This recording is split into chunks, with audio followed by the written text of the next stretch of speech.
So when you're doing a consultation, it's all about the exchange with the person you're with.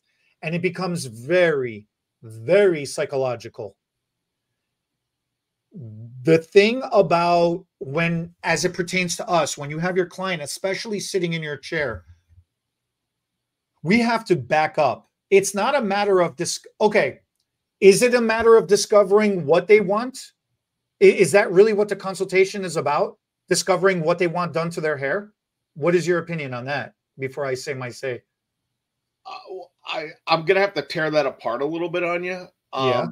Because what they want, because as we well know, anybody watching and you and I know, is that what they want and what they get are all, most of the time, two different things.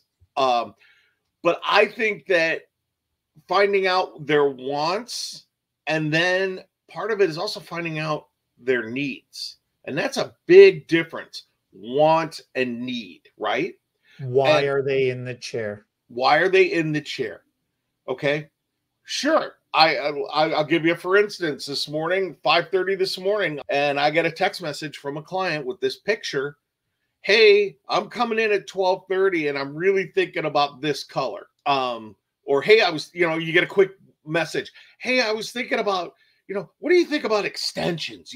And so, but to back up what you were saying, I really think that their wants and their needs are usually not aligned, and you have to find a way to align that need with their wants.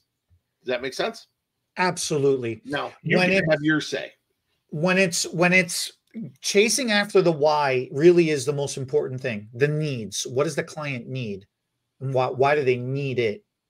Okay. Everybody wants something. You can't always get what you want. It's a famous song. And that's what this is really about. When you are a new stylist, don't get trapped in the first thing a client says. The first thing somebody says is never the real thing of what they're saying. Usually, the first thing somebody says is either a fishing line. They're trying to see. They may not know exactly what they're trying to say, but they're just throwing something out there to see what sticks. Or it's to test the waters to see how far they can push, before they get some pushback. Right. That usually the first thing somebody says is not the real thing. And I know I reference that Dr. House show all the time on here, but everybody lies. They may say, they really, really want this, but it's not. They really want something else. They're just saying they want that is because they have the intention of impressing somebody else or something else. Right. They don't really, really want that. Okay. So if you're a new stylist, don't get trapped in that. Now, if you're an experienced stylist, you probably don't care what they say because you're just like, it doesn't matter what you want. This is what we're doing because this is what your hair needs. And yes, your experience will exude that confidence. Your experience will exude that dictatorship over the control over that appointment. But sometimes you forget. Yes, it's good to be large and in charge, but at what cost? You're sacrificing the client's, mental well-being for that matter.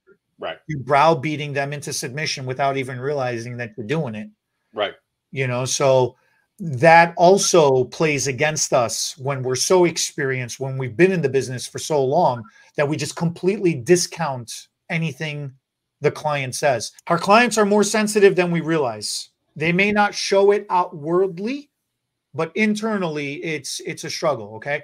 And the client is ultimately there. And I say this all the time. Your client is coming in to feel good, to feel better about themselves. Exactly. And that's really what this is all about. This is a service that we're providing.